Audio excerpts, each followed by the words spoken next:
भगत सिंह 1931। मैं नास्तिक क्यों हूं? यह लेख भगत सिंह ने जेल में रहते हुए लिखा था और यह 27 सितंबर 1931 को लाहौर के अखबार द पीपल में प्रकाशित हुआ। इस लेख में भगत सिंह ने ईश्वर की उपस्थिति पर अनेक तर्कपूर्ण सवाल खड़े किए हैं और इस संसार के निर्माण, मनुष्य के जीवन, मनुष्य के मन में ईश्वर की कल्पना के साथ साथ संसार में मनुष्य की दीनता, उसके शोषण, दुनिया में व्याप्त अराजकता और वर्ग भेद की स्थितियों का भी विश्लेषण किया है। यह भगत सिंह के लेखन के सबसे चर्चित हिस्सों में रहा है। स्वतंत्रता सेनानी बाबा रणधीर सिंह 1930-31 के बीच लाहौर के सेंट्रल जेल में कैद थे। वे एक धार्मिक व्यक्ति थे जिन्हें यह जानकर बहुत कष्ट हुआ कि भगत सिंह का ईश्वर पर विश्वास नहीं है। वे किसी तरह भगत सिंह की कालकोठरी में पहुंचने में सफल हुए और उन्हें ईश्वर के अस्तित्व पर यकीन दिलाने की कोशिश की। असफल होने पर बाबा ने नाराज होकर कहा, प्रसिद्धि से तुम्हारा दिमाग खराब हो गया है और तुम अहंकारी बन गए हो, जो कि एक काले पर्दे की तरह तुम्हारे और ईश्वर के बीच खड़ी है। इस टिप्पणी के जवाब में भगत सिंह ने यह लेख लिखा। एक नया प्रश्न उठ खड़ा हुआ है। क्या मैं किसी अहंकार के कारण सर्वशक्तिमान, सर्वव्यापी तथा सर्वज्ञानी ईश्वर के अस्तित्व पर विश्वास नहीं करता हूं? मेरे कुछ दोस्त शायद ऐसा कहकर मैं उन पर बहुत अधिकार नहीं जमा रहा हूं, मेरे साथ अपने थोड़े से संपर्क में इस निष्कर्ष पर पहुंचने के लिए उत्सुक हैं कि मैं ईश्वर के अस्तित्व को नकार कर कुछ ज़रूरत से ज़्यादा आगे जा रहा हूं और मेरे घमंड ने कुछ हद तक मुझे इस अविश्वास के लिए उकसाया है। मैं ऐसी कोई शेखी नहीं बघारता कि मैं मानवीय कमजोरियों से बहुत ऊपर हूं। मैं एक मनुष्य हूं और इससे अधिक कुछ नहीं। कोई भी इससे अधिक होने का दावा नहीं कर सकता। यह कमजोरी मेरे अंदर भी है। अहंकार भी मेरे स्वभाव का अंग है। अपने कॉमरेडों के बीच मुझे निरंकुश कहा जाता है। यहाँ तक कि मेरे दोस्त श्री बटुकेश्वर कुमार दत्त भी मुझे कभी कभी ऐसा कहते थे। कई मौक़ों पर स्वेच्छाधारी कह मेरी निंदा भी की गई। कुछ दोस्तों की शिकायत है और गंभीर रूप से है कि मैं अनचाहे ही अपने विचार उन पर थोपता हूँ और अपने प्रस्तावों को मनवा लेता हूँ। यह बात कुछ हद तक सही है, इससे मैं इनकार नहीं करता। इसे अहंकार कहा जा सकता है जहाँ तक अन्य प्रचलित मतों के मुकाबले हमारे अपने मत का सवाल है। मुझे निश्चय ही अपने मत पर गर्व है, लेकिन यह व्यक्तिगत नहीं है। ऐसा हो सकता है कि केवल अपने विश्वास के प्रति न्यायोचित गर्व हो और इसको घमंड नहीं कहा जा सकता। घमंड तो स्वयं के प्रति अनुचित गर्व की अधिकता है। क्या यह अनुचित गर्व है जो मुझे नास्तिकता की ओर ले गया? अथवा इस विषय का खूब सावधानी से अध्ययन करने और उस पर खूब विचार करने के बाद मैंने ईश्वर पर अविश्वास किया? मैं यह समझने में पूरी तरह से असफल रहा हूं कि अनुचित गर्व या वृथाभिमान किस तरह किसी व्यक्ति के ईश्वर में विश्वास करने के रास्ते में रोड़ा बन सकता है। किसी वास्तव में महान व्यक्ति की महानता को मैं मान्यता न दूं, यह तभी हो सकता है जब मुझे भी थोड़ा ऐसा यश प्राप्त हो गया हो जिसके या तो मैं योग्य नहीं हूं या मेरे अंदर वे गुण नहीं हैं जो इसके लिए आवश्यक हैं। यहां तक तो समझ में आता है, लेकिन यह कैसे हो सकता है कि एक व्यक्ति जो ईश्वर में विश्वास रखता हो सहसा अपने व्यक्तिगत अहंकार के कारण उसमें विश्वास करना बंद कर दे? दो ही रास्ते संभव हैं। या तो मनुष्य अपने को ईश्वर का प्रतिद्वंदी समझने लगे या वह स्वयं को ही ईश्वर मानना शुरू कर दे। इन दोनों ही अवस्थाओं में वह सच्चा नास्तिक नहीं बन सकता। पहली अवस्था में तो वह अपने प्रतिद्वंदी के अस्तित्व को नकारता ही नहीं है। दूसरी अवस्था में भी वह एक ऐसी चेतना के अस्तित्व को मानता है जो पर्दे के पीछे से प्रकृति की सभी गतिविधियों का संचालन करती है। मैं तो उस सर्वशक्तिमान परम आत्मा के अस्तित्व से ही इनकार करता हूँ। यह अहंकार नहीं है जिसने मुझे नास्तिकता के सिद्धांत को ग्रहण करने के लिए प्रेरित किया है। मैं न तो एक प्रतिद्वंदी हूँ, न ही एक अवतार और न ही स्वयं परमात्मा। इस अभियोग को अस्वीकार करने के लिए आइए तथ्यों पर गौर करें। मेरे इन दोस्तों के अनुसार दिल्ली बम केस और लाहौर षड्यंत्र केस के दौरान मुझे जो अनावश्यक यश मिला, शायद उस कारण मैं वृथाभिमानी हो गया हूँ। मेरा नास्तिकतावाद कोई अभी हाल की उत्पत्ति नहीं है। मैंने तो ईश्वर पर विश्वास करना तब छोड़ दिया था जब मैं एक अप्रसिद्ध नौजवान था। कम से कम एक कॉलेज का विद्यार्थी तो ऐसे किसी अनुचित अहंकार को नहीं पाल पोस सकता जो उसे नास्तिकता की ओर ले जाए।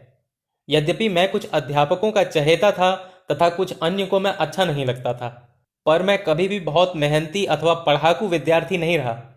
अहंकार जैसी भावना में फंसने का कोई मौका ही ना मिल सका। मैं तो एक बहुत लज्जालू स्वभाव का लड़का था, जिसकी भविष्य के बारे में कुछ निराशावादी प्रकृति थी। मेरे बाबा, जिनके प्रभाव में मैं बड़ा हुआ, एक रूढ़िवादी आर्य समाजी हैं। एक आर्य समाजी और कुछ भी हो, नास्तिक नहीं होता। अपनी प्राथमिक शिक्षा पूरी करने के बाद मैंने डीएवी स्कूल लाहौर में प्रवेश लिया और पूरे 1 साल उसके छात्रावास में रहा। वहाँ सुबह और शाम की प्रार्थना के अतिरिक्त में घंटों गायत्री मंत्र जाप करता था। उन दिनों मैं पूरा भक्त था। बाद में मैंने अपने पिता के साथ रहना शुरू कर दिया। जहाँ तक धार्मिक रूढ़िवादिता का प्रश्न है, वह एक उदारवादी व्यक्ति हैं। उन्हीं की शिक्षा से मुझे स्वतंत्रता के ध्येय के लिए अपने जीवन को समर्पित करने की प्रेरणा मिली। किंतु वे नास्तिक नहीं हैं। उनका ईश्वर में दृढ़ विश्वास है। वे मुझे प्रतिदिन पूजा प्रार्थना के लिए उत्साहित करते रहते थे। इस प्रकार से मेरा पालन पोषण हुआ। असहयोग आंदोलन के दिनों में राष्ट्रीय कॉलेज में प्रवेश लिया। यहाँ आकर ही मैंने सारी धार्मिक समस्याओं, यहाँ तक कि ईश्वर के अस्तित्व के बारे में उदारतापूर्वक सोचना, विचारना तथा उसकी आलोचना करना शुरू किया। पर अभी भी मैं पक्का आस्तिक था। उस समय तक मैं अपने लंबे बाल रखता था।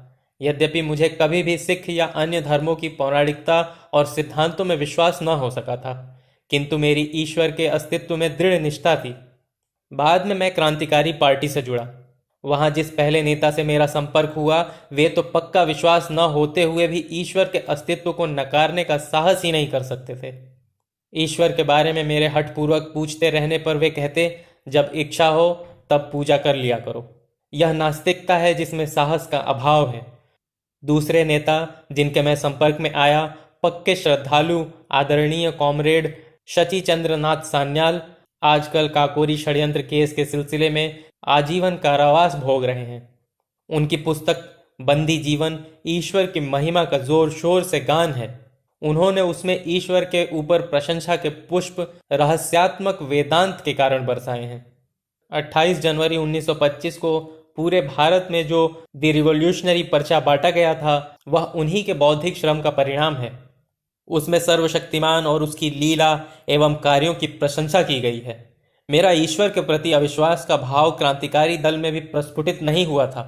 काकोरी के 4 शहीदों ने अपने अंतिम दिन भजन प्रार्थना में गुजारे थे। राम प्रसाद बिस्मिल एक रूढ़िवादी आर्य समाजी थे।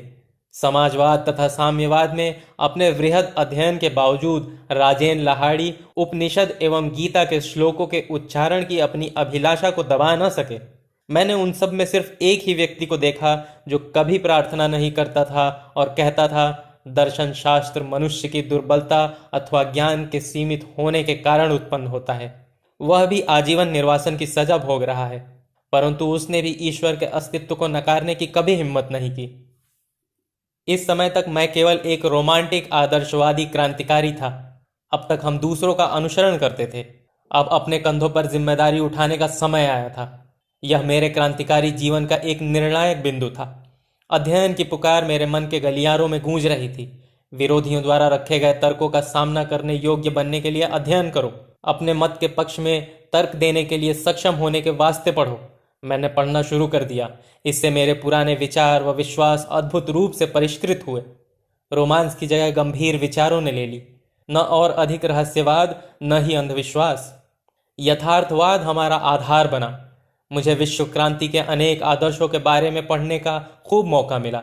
मैंने अराजकतावादी नेता बाकुकिन को पढ़ा, कुछ साम्यवाद के पिता मार्क्स को, किंतु अधिक लेनिन, ट्रात्स्की व अन्य लोगों को पढ़ा जो अपने देश में सफलतापूर्वक क्रांति लाए थे। ये सभी नास्तिक थे।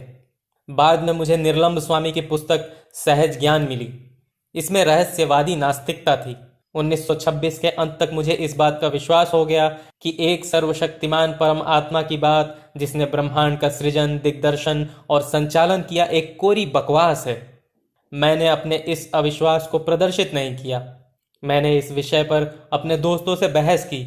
मैं एक घोषित नास्तिक हो चुका था। मई 1927 में मैं लाहौर में गिरफ्तार हुआ। रेलवे पुलिस हवालात में मुझे 1 महीना काटना पड़ा। पुलिस अफसरों ने मुझे बताया कि मैं लखनऊ में था जब वहां काकोरी दल का मुकदमा चल रहा था, कि मैंने उन्हें छुड़ाने की किस योजना पर बात की थी, कि उनकी सहमति पाने के बाद हमने कुछ बम प्राप्त किए थे, कि 1927 की दशहरा के अवसर पर उन बमों में से एक परीक्षण के लिए भीड़ पर फेंका गया था कि यदि क्रांतिकारी दल की गतिविधियों पर प्रकाश डालने वाला एक वक्तव्य दे दूं तो मुझे गिरफ्तार नहीं किया जाएगा, और इसके विपरीत मुझे अदालत में मुखबिर की तरह पेश किए बगैर रिहा कर दिया जाएगा और इनाम दिया जाएगा। मैं इस प्रस्ताव पर हंसा। यह सब बेकार की बात थी। हम लोगों की भांति विचार रखने वाले अपनी निर्दोष जनता पर बम नहीं फेंका करते। एक दिन सुबह सीआईडी के वरिष्ठ अधीक्षक श्री न्यूमन ने कहा कि यदि मैंने वैसा वक्तव्य नहीं दिया तो मुझ पर काकोरी केस से संबंधित विद्रोह छेड़ने के षड्यंत्र तथा दशहरा उपद्रव के क्रूर हत्याओं के लिए मुकदमा चलाने पर बाध्य होंगे, और कि उनके पास मुझे सजा दिलाने व फांसी पर लटकाने के लिए उचित प्रमाण है।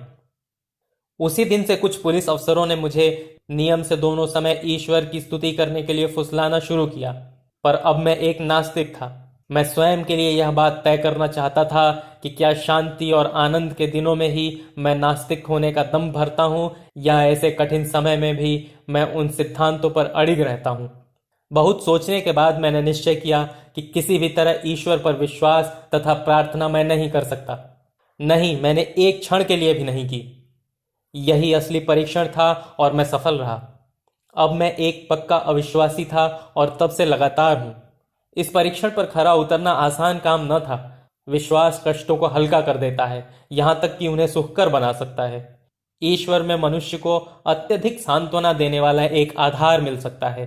उसके बिना मनुष्य को अपने ऊपर निर्भर करना पड़ता है। तूफान और झंझावत के बीच अपने पैरों पर खड़ा रहना कोई बच्चों का खेल नहीं है। परीक्षा की इन घड़ियों में अहंकार यदि है तो भाप बनकर उड़ जाता है और मनुष्य अपने विश्वास को ठुकराने का साहस नहीं कर पाता। यदि ऐसा करता है तो इससे यह निष्कर्ष निकलता है कि उसके पास सिर्फ अहंकार नहीं वरन कोई अन्य शक्ति है। आज बिल्कुल वैसी ही स्थिति है।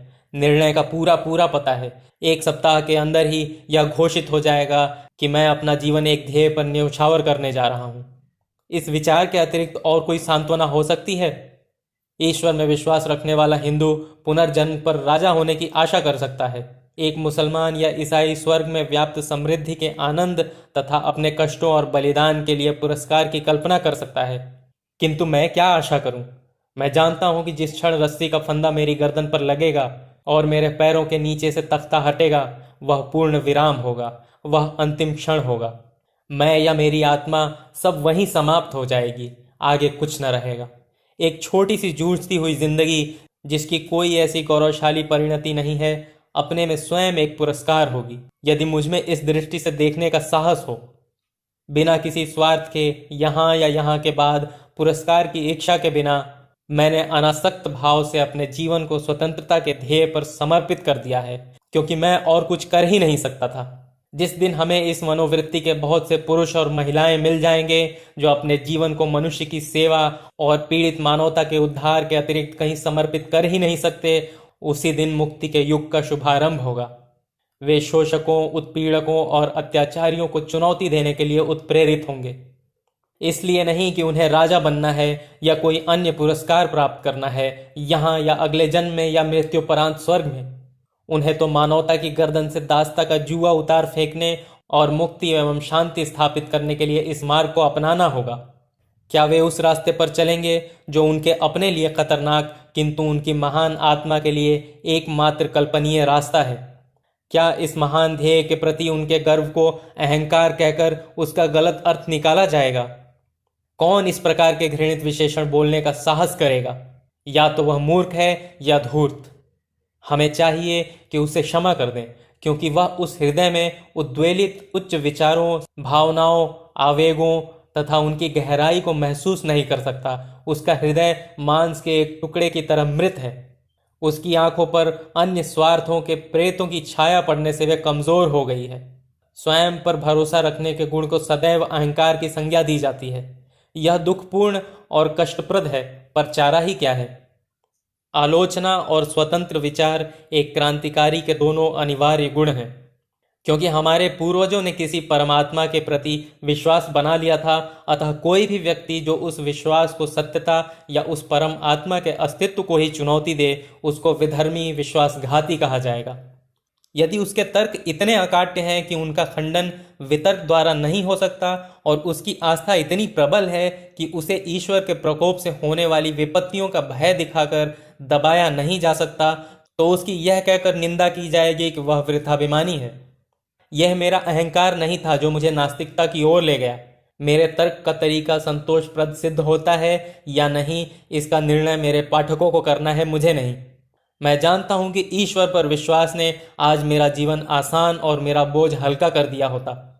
उस पर मेरे अविश्वास ने सारे वातावरण को अत्यंत शुष्क बना दिया है।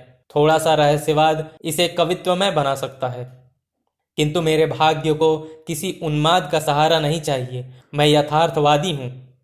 मैं अंतः प्रकृति पर विवेक की सहायता से विजय चाहता हूं। इस ध्येय में मैं सदैव सफल नहीं हुआ हूं। प्रयास करना मनुष्य का कर्तव्य है। सफलता तो संयोग और वातावरण पर निर्भर है। कोई भी मनुष्य जिसमें तनिक भी विवेक शक्ति है, वह अपने वातावरण को तार्किक रूप से समझना चाहेगा। जहां सीधा प्रमाण नहीं है, वहां दर्शन शास्त्र का महत्व है। जब हमारे पूर्वजों ने फुर्सत के समय विश्व के रहस्य को, इसके भूत, वर्तमान एवं भविष्य को, इसके क्यों और कहां से को समझने का प्रयास किया, तो सीधे परिणामों के कठिन अभाव में हर व्यक्ति ने इन प्रश्नों को अपने ढंग से हल किया। यही कारण है कि विभिन्न धार्मिक मतों में हमको इतना अंतर मिलता है, जो कभी कभी वैमनस्य तथा झगड़े का रूप ले लेता है। न केवल पूर्व और पश्चिम के दार्शनों में मतभेद है, बल्कि प्रत्येक गोलार्ध के अपने विभिन्न मतों में आपस में अंतर है। पूर्व के धर्मों में, इस्लाम तथा हिंदू धर्म में जरा भी अनुरूपता नहीं है।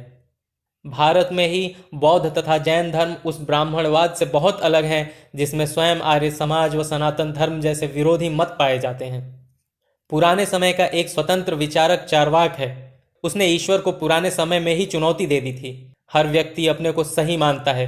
दुर्भाग्य की बात है कि बजाय पुराने विचारकों के अनुभवों तथा विचारों को भविष्य में अज्ञानता के विरुद्ध लड़ाई का आधार बनाने के, हम आलसियों की तरह जो हम सिद्ध हो चुके हैं, उनके कथन में अविचल एवं संशयहीन विश्वास की चीख पुकार करते हैं और इस प्रकार मानवता के विकास को जड़ बनाने के दोषी हैं। सिर्फ विश्वास और अंधविश्वास खतरनाक है। यह मस्तिष्क को मूढ़ और मनुष्य को प्रतिक्रियावादी बना देता है। जो मनुष्य अपने को यथार्थवादी होने का दावा करता है, उसे समस्त प्राचीन रूढ़िगत विश्वासों को चुनौती देनी होगी। प्रचलित मतों को तर्क की कसौटी पर कसना होगा। यदि वे तर्क का प्रहार न सह सके तो टुकड़े टुकड़े होकर गिर पड़ेंगे। तब नए दर्शन की स्थापना के लिए उनको पूरा धराशायी करके जगह साफ करना और पुराने विश्वासों की कुछ बातों का प्रयोग करके पुनर्निर्माण करना। मैं प्राचीन विश्वासों के ठोसपन पर प्रश्न करने के संबंध में आश्वस्त हूँ। मुझे पूरा विश्वास है कि एक चेतन परमात्मा का, जो प्रकृति की गति का दिग्दर्शन एवं संचालन करता है, कोई अस्तित्व नहीं है। हम प्रकृति में विश्वास करते हैं और समस्त प्रगतिशील आंदोलन का ध्येय मनुष्य द्वारा अपनी सेवा के लिए प्रकृति पर विजय प्राप्त करना मानते हैं। इसको दिशा देने के पीछे कोई चेतन शक्ति नहीं है। यही हमारा दर्शन है। हम आस्तिकों से कुछ प्रश्न करना चाहते हैं। यदि आपका विश्वास है कि एक सर्वशक्तिमान, सर्वव्यापक और सर्वज्ञानी ईश्वर है जिसने विश्व की रचना की, तो कृपा करके मुझे यह बताएं कि उसने यह रचना क्यों की। कष्टों और संतापों से पूर्ण दुनिया, असंख्य दुखों के शाश्वत अनंत गठबंधनों से ग्रसित एक भी व्यक्ति तो पूरी तरह संतुष्ट नहीं है। कृपया यह न कहें कि यही उसका नियम है। यदि वह किसी नियम से बंधा है तो वह सर्वशक्तिमान नहीं है, वह भी हमारी ही तरह नियमों का दास है। कृपा करके यह भी न कहें कि यह उसका मनोरंजन है। नीरो ने बस एक रोम जलाया था। उसने बहुत थोड़ी संख्या में लोगों की हत्या की थी। उसने तो बहुत थोड़ा दुख पैदा किया अपने पूर्ण मनोरंजन के लिए। और उसका इतिहास में क्या स्थान है? उसे इतिहासकार किस नाम से बुलाते हैं? सभी विषैले विशेषण उस पर बरसाए जाते हैं। पन्ने उसकी निंदा के वाक्यों से काले पुते हैं, भर्त्सना करते हैं। नीरो एक हृदयहीन, निर्दयी दुष्ट। एक चंगेज खान ने अपने आनंद के लिए कुछ हजार जानें ले ली और आज हम उसके नाम से घृणा करते हैं। तब किस प्रकार तुम अपने ईश्वर को न्यायोचित ठहराते हो? उस शाश्वत नीरो को, जो हर दिन, हर घंटे और हर मिनट असंख्य दुख देता रहा और अभी भी दे रहा है। फिर तुम कैसे उसके दुष्कर्मों का पक्ष लेने की सोचते हो, जो चंगेज खां से प्रत्येक क्षण अधिक है? क्या यह सब बाद में इन निर्दोष कष्ट सहने वालों को पुरस्कार और गलती करने वालों को दंड देने के लिए हो रहा है? ठीक है, ठीक है, तुम कब तक उस व्यक्ति को उचित ठहराते रहोगे जो हमारे शरीर पर घाव करने का साहस इसलिए करता है कि बाद में मुलायम और आरामदायक मलहम लगाएगा? ग्लैडिएटर संस्था के व्यवस्थापक कहाँ तक उचित करते थे कि एक भूखे खूंखार शेर के सामने मनुष्य को फेंक दो कि यदि वह उससे जान बचा लेता है तो उसकी खूब देखभाल की जाएगी। इसलिए मैं पूछता हूं कि उस चेतन परमात्मा ने इस विश्व और उसमें मनुष्यों की रचना क्यों की? आनंद लूटने के लिए? तब उसमें और नीरो में क्या फर्क है? तुम मुसलमानों और ईसाइयों, तुम तो पुनर्जन्म में विश्वास नहीं करते। तुम तो हिंदुओं की तरह यह तर्क पेश नहीं कर सकते कि प्रत्यक्षतः निर्दोष व्यक्तियों के कष्ट उनके पुनर्जन्मों के कर्मों का फल है। मैं तुमसे पूछना चाहता हूं कि उस सर्वशक्तिशाली ने शब्द द्वारा विश्व के उत्पत्ति के लिए 6 दिन तक क्यों परिश्रम किया, और प्रत्येक दिन वह क्यों कहता है कि सब ठीक है? बुलाओ उसे आज, उसे पिछला इतिहास दिखाओ, उसे आज की परिस्थितियों का अध्ययन करने दो। हम देखेंगे कि क्या वह कहने का साहस करता है कि सब ठीक है। कारावास की काल कोठरियों से लेकर झोपड़ियों की बस्तियों तक, भूख से तड़पते लाखों इंसान से लेकर उन शोषित मजदूरों से लेकर जो पूंजीवादी पिशाच द्वारा खून चूसने की प्रक्रिया को धैर्यपूर्वक निरुत्साह से देख रहे हैं तथा उस मानव शक्ति की बर्बादी देख रहे हैं जिसे देखकर कोई भी व्यक्ति जिसे तनिक भी सहज ज्ञान है भय से सिहर उठेगा और अधिक उत्पादन को जरूरतमंद लोगों में बांटने के बजाय समुद्र में फेंक देना बेहतर समझने से लेकर राजाओं के उन महलों तक जिनकी नींव मानव की हड्डियों पर पड़ी है, उसको यह सब देखने दो और फिर कहे कि सब कुछ ठीक है। क्यों और कहां से? यही मेरा प्रश्न है। तुम चुप हो, ठीक है, तो मैं आगे चलता हूं। और तुम हिंदुओं, तुम कहते हो कि आज जो कष्ट भोग रहे हैं ये पूर्व जन्म के पापी हैं और आज के उत्पीड़क पिछले जन्मों में साधु पुरुष थे, अतः वे सत्ता का आनंद लूट रहे हैं। मुझे यह मानना पड़ता है कि आपके पूर्वज बहुत चालाक व्यक्ति थे। उन्होंने ऐसे सिद्धांत गढ़े जिनमें तर्क और अविश्वास के सभी प्रयासों को विफल करने की काफी ताकत है। न्याय शास्त्र के अनुसार दंड को अपराधी पर पड़ने वाले असर के आधार पर केवल 3 कारणों से उचित ठहराया जा सकता है। वे हैं प्रतिकार, भय तथा सुधार। आज सभी प्रगतिशील विचारकों द्वारा प्रतिकार के सिद्धांत की निंदा की जाती है। भयभीत करने के सिद्धांत का भी अंत वही है। सुधार करने का सिद्धांत ही केवल आवश्यक है और मानवता की प्रगति के लिए अनिवार्य है।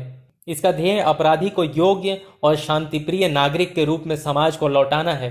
किंतु यदि हम मनुष्यों को अपराधी मान भी लें तो ईश्वर द्वारा उन्हें दिए गए दंड की प्रकृति क्या है? तुम कहते हो वह उन्हें गाय, बिल्ली, पेड़, जड़ी बूटी या जानवर बनाकर पैदा करता है। तुम ऐसे 84 लाख दंडों को गिनाते हो। मैं पूछता हूं कि मनुष्य पर इनका सुधारक के रूप में क्या असर है? तुम ऐसे कितने व्यक्तियों से मिले हो जो यह कहते हैं कि वे किसी पाप के कारण पूर्व जन्म में गधा के रूप में पैदा हुए थे? एक भी नहीं। अपने पुराणों से उदाहरण न दो। मेरे पास तुम्हारी पौराणिक कथाओं के लिए कोई स्थान नहीं है। और फिर क्या तुम्हें पता है कि दुनिया में सबसे बड़ा पाप गरीब होना है? गरीबी एक अभिशाप है, यह एक दंड है।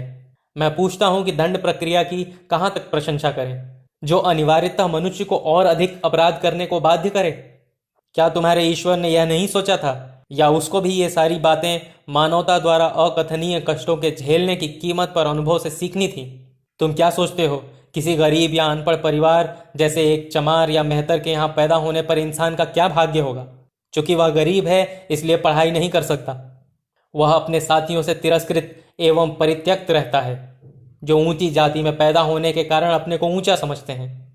उसका अज्ञान, उसकी गरीबी तथा उससे किया गया व्यवहार उसके हृदय को समाज के प्रति निष्ठुर बना देता है। यदि वह कोई पाप करता है तो उसका फल कौन भोगेगा? ईश्वर, वह स्वयं, या समाज के मनीषी? और उन लोगों के दंड के बारे में क्या होगा जिन्हें दंभी ब्राह्मणों ने जानबूझकर अज्ञानी बनाए रखा तथा जिनको तुम्हारी ज्ञान की पवित्र पुस्तकों, वेदों के कुछ वाक्य सुन लेने के कारण कान में पिघले शीशे की धारा सहन करने की सजा भुगतनी पड़ती थी? यदि वे कोई अपराध करते हैं तो उसके लिए कौन जिम्मेदार होगा और उनका प्रहार कौन सहेगा? मेरे प्रिय दोस्तों, ये सिद्धांत विशेषाधिकार युक्त लोगों के आविष्कार हैं। ये अपनी हथियाई हुई शक्ति, पूंजी तथा उच्चता के इन सिद्धांतों के आधार पर सही ठहराते हैं। ऑप्टन सिंक्लेयर ने लिखा था कि मनुष्य को बस अमरत्व में विश्वास दिला दो और उसके बाद उसकी सारी संपत्ति लूट लो। वह बगैर बड़बड़ाए इस कार्य में तुम्हारी सहायता करेगा। धर्म के उपदेशकों तथा सत्ता के स्वाभिमानियों के गठबंधन से ही जेल, फांसी, कोड़े और ये सिद्धांत उपजते हैं। मैं पूछता हूं कि तुम्हारा सर्वशक्तिशाली ईश्वर हर व्यक्ति को क्यों नहीं उस समय रोकता है जब वह कोई पाप या अपराध कर रहा होता है? यह तो वह बहुत आसानी से कर सकता है। उसने क्यों नहीं लड़ाकू राजाओं की लड़ने की उग्रता को समाप्त किया और इस प्रकार विश्व युद्ध द्वारा मानवता पर पड़ने वाली विपत्तियों को उससे बचाया? उसने अंग्रेजों के मस्तिष्क में भारत को मुक्त कर देने की भावना क्यों नहीं पैदा की? वह क्यों नहीं पूंजीपतियों के हृदय में एक परोपकारी उत्साह भर देता कि वे उत्पादन के साधनों पर अपना व्यक्तिगत संपत्ति का अधिकार त्याग दें और इस प्रकार केवल संपूर्ण श्रमिक समुदाय वरन समस्त मानव समाज को पूंजीवादी की बेड़ियों से मुक्त करें? आप समाजवाद की व्यवहारिकता पर तर्क करना चाहते हैं। मैं इसे आपके सर्वशक्तिमान पर छोड़ देता हूं कि वह लागू करे। जहां तक सामान्य भलाई की बात है, लोग समाजवाद के गुणों को मानते हैं। वे इसके व्यवहारिक न होने का बहाना लेकर इसका विरोध करते हैं।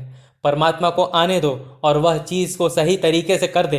अंग्रेजों की हुकूमत यहाँ इसलिए नहीं है कि ईश्वर चाहता है, बल्कि इसलिए है कि उनके पास ताकत है और हम में उनका विरोध करने की हिम्मत नहीं। वे हमको अपने प्रभुत्व में ईश्वर की मदद से नहीं रख रहे हैं, बल्कि बंदूकों, राइफलों, बम और गोलियों, पुलिस और सेना के सहारे। यह हमारी उदासीनता है कि वे समाज के विरुद्ध सबसे निंदनीय अपराध, एक राष्ट्र का दूसरे राष्ट्र द्वारा अत्याचार पूर्ण शोषण सफलतापूर्वक कर रहे हैं। कहाँ है ईश्वर? क्या वह मनुष्य जाति के इन कष्टों का मजा ले रहा है? एक नीरो, एक चंगेज, उसका नाश हो। क्या तुम मुझसे पूछते हो कि मैं विश्व की उत्पत्ति तथा मानव की उत्पत्ति की व्याख्या कैसे कर सकता हूं? ठीक है, मैं तुम्हें बताता हूं। चार्ल्स डार्विन ने इस विषय पर कुछ प्रकाश डालने की कोशिश की है। उसे पढ़ो। यह एक प्रकृति की घटना है। विभिन्न पदार्थों के निहारिका के आकार में आकस्मिक मिश्रण से पृथ्वी बनी। कब? इतिहास देखो। इसी प्रकार की घटना से जंतु पैदा हुए और एक लंबे दौर में मानव। डार्विन की जीव की उत्पत्ति पढ़ो और तदुपरांत सारा विकास मनुष्य द्वारा प्रकृति के लगातार विरोध और उस पर विजय प्राप्त करने की चेष्टा से हुआ। यह इस घटना की संभवतः सबसे सूक्ष्म व्याख्या है। तुम्हारा दूसरा तर्क हो सकता है कि क्यों एक बच्चा अंधा या लंगड़ा पैदा होता है? क्या यह उसके पूर्व जन्म में किए गए कार्यों का फल नहीं है? जीव विज्ञान वेत्ताओं ने इस समस्या का वैज्ञानिक समाधान निकाल लिया है।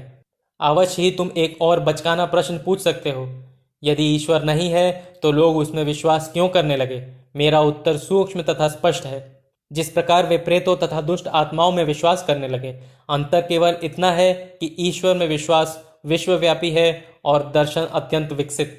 इसकी उत्पत्ति का श्रेय उन शोषकों की प्रतिभा को है जो परमात्मा के अस्तित्व का उपदेश देकर लोगों को अपने प्रभुत्व में रखना चाहते थे तथा उनसे अपनी विशिष्ट स्थिति का अधिकार एवं अनुमोदन चाहते थे। सभी धर्म, संप्रदाय, पंथ और ऐसी अन्य संस्थाएं अंत में निर्दयी और शोषक संस्थाओं, व्यक्तियों तथा वर्गों की समर्थक हो जाती हैं। राजा के विरुद्ध हर विद्रोह हर धर्म में सदैव ही पाप रहा है। मनुष्य की सीमाओं को पहचानने पर, उसकी दुर्बलता व दोष को समझने के बाद, परीक्षा की घड़ियों में मनुष्य को बहादुरी से सामना करने के लिए उत्साहित करने, सभी खतरों को पुरुषत्व के साथ झेलने तथा संपन्नता एवं ऐश्वर्य में उसके विस्फोट को बांधने के लिए ईश्वर की काल्पनिक अस्तित्व की रचना हुई। अपने व्यक्तिगत नियमों तथा अभिभावकीय उदारता से पूर्ण ईश्वर की बढ़ा चढ़ाकर कल्पना एवं चित्रण किया गया। जब उसकी उग्रता तथा व्यक्तिगत नियमों की चर्चा होती है तो उसका उपयोग एक भय दिखाने वाले के रूप में किया जाता है, ताकि कोई मनुष्य समाज के लिए खतरा न बन जाए। जब उसके अभिभावक गुणों की व्याख्या होती है तो उसका उपयोग एक पिता, माता, भाई, बहन, दोस्त तथा सहायक की तरह किया जाता है। जब मनुष्य अपने सभी दोस्तों द्वारा विश्वासघात तथा त्याग देने से अत्यंत क्लेश में हो, तब उसे इस विचार से सांत्वना मिल सकती है कि एक सदा सच्चा दोस्त उसकी सहायता करने को है, उसको सहारा देगा तथा वह सर्वशक्तिमान है और कुछ भी कर सकता है। वास्तव में आदिम काल में यह समाज के लिए उपयोगी था। पीड़ा में पड़े मनुष्य के लिए ईश्वर की कल्पना उपयोगी होती है। समाज को इस विश्वास के विरुद्ध लड़ना होगा। मनुष्य जब अपने पैरों पर खड़ा होने का प्रयास करता है तथा यथार्थवादी बन जाता है, तब उसे श्रद्धा को एक ओर फेंक देना चाहिए और उन सभी कष्टों, परेशानियों का पुरुषत्व के साथ सामना करना चाहिए जिनमें परिस्थितियां उसे पटक सकती हैं। यही आज मेरी स्थिति है। यह मेरा अहंकार नहीं है मेरे दोस्त, यह मेरे सोचने का तरीका है जिसने मुझे नास्तिक बनाया। ईश्वर में विश्वास और रोज बरोज की प्रार्थना को मैं मनुष्य के लिए सबसे स्वार्थी और गिरा हुआ काम मानता हूं। मैंने उन नास्तिकों के बारे में पढ़ा है जिन्होंने सभी विपदाओं का बहादुरी से सामना किया।